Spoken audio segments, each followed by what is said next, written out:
Hey guys, welcome back to my channel. This video is going to be my April wrap up. April was a pretty good reading month for me. I'm pretty happy with everything that I read, or the majority of what I read. I read a total of 6 books, and there were 2 books that I got halfway through but didn't finish. The first book I read was Dark Matter by Blake Crouch. If you guys watched my last month's wrap up, you'll know that I read the Pine trilogy by Blake Crouch, and it absolutely blew me away. I would not be surprised if those books end up on my best of 2019 list.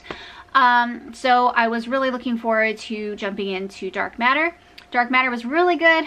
I really enjoyed it. I was very connected to the main character, but I was a bit confused in the book. It has to do with multiple universes.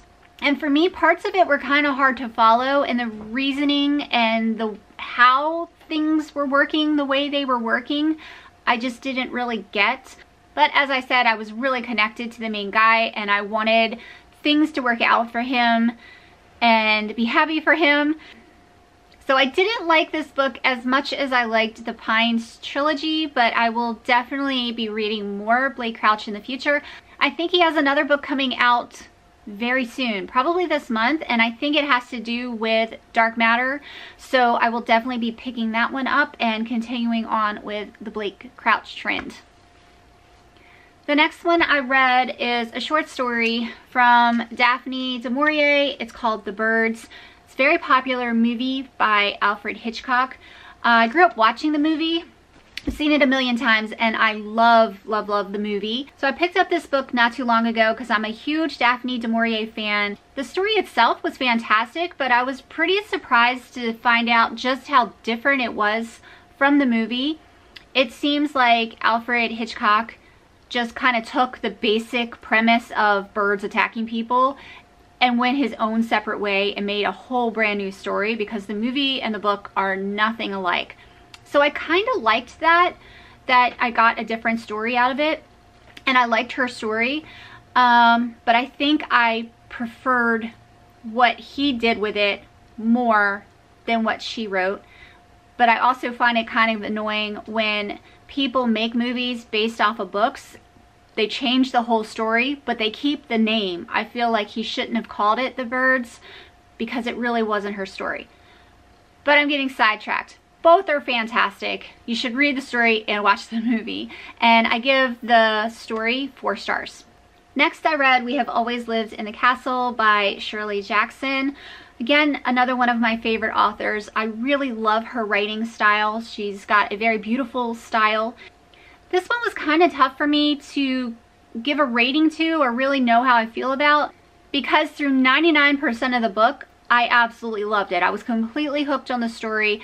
It's basically about these 2 sisters and their uncle who are like outcast stories going around town, mainly whether one of the sisters did something horrific or not.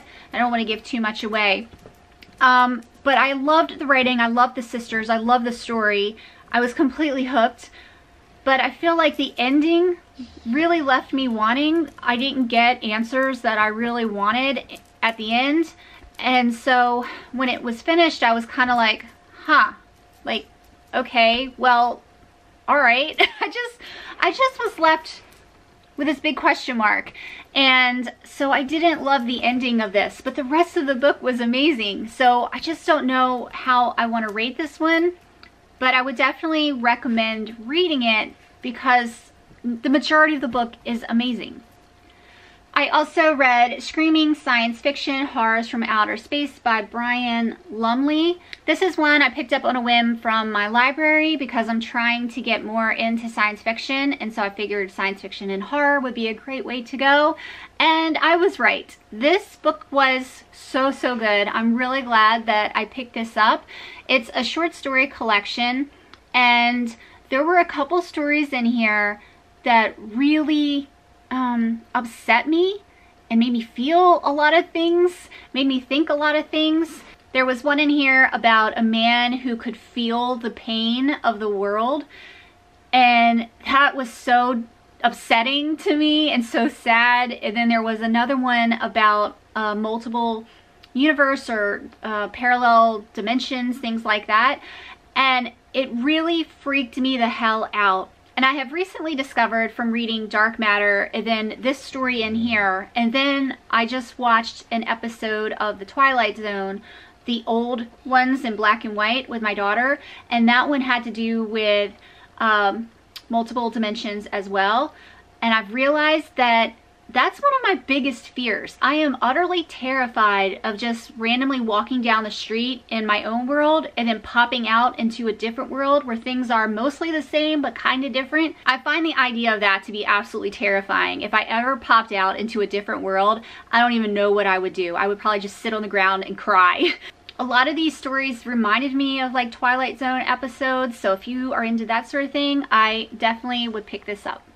Next one I read is The Time Machine. I don't have a physical copy of this because I've already returned it to the library. But again, this was me trying to get more into science fiction, and this is one of the most well-known, like, classic science fiction stories. I've seen the movie multiple times, so I knew the story, and the book stays pretty true to the movie. There are some slight differences, but the movie still did an amazing job of sticking to the story. And I'm going to give The Time Machine 5 stars. I really liked it. I thought it was really well done, especially for the time. I loved the world that the guy goes into. He's called the Time Traveler. I really enjoyed the story. I kind of wish I could go on the trip with him. I'm really down for time travel, which is weird because I would definitely time travel and pop out into different times, but I don't want to pop out into a different world. That is a big no-no. But yeah, I liked it. I thought it was very enjoyable. 5 stars. And the last one I read for the month is called Endless Night by Agatha Christie. I'd listened to this one on my Scribd app. And again, I'm going to give this book 5 stars. I read And Then There Were None the last month, I think, and loved that book. At the time, that was my favorite Agatha Christie book. Endless Night is probably tied. Part of the reason I really liked Endless Night was that it reminded me of Daphne du Maurier's writing. If you hadn't told me it was Agatha Christie, I would have assumed it was Daphne du Maurier writing the story. The style was so similar, and I just really loved that style. But basically, it's about a man who comes across this beautiful property called Gypsy's Acre that is apparently cursed from some gypsies from a long time ago. He meets and falls in love with a woman that he meets there on the property. Whole lots of things happen in the story, and then there is a big twist at the end that I did not see coming. I was very surprised by it, and I thought it was very well done. But yeah, it was a beautiful story, extremely well written. I loved the characters, and I really liked the ending a lot. So yep, 5 stars for me. The Half-A-Ween-a-thon started the last day of April, and I did read for that, but I'm gonna put those books in with the Half-A-Ween-a-thon wrap-up next week. So this is all I've got. Have you guys read any of these books? If so, let me know what your thoughts are on them. I hope you guys have a great day, and I'll see y'all later. Bye.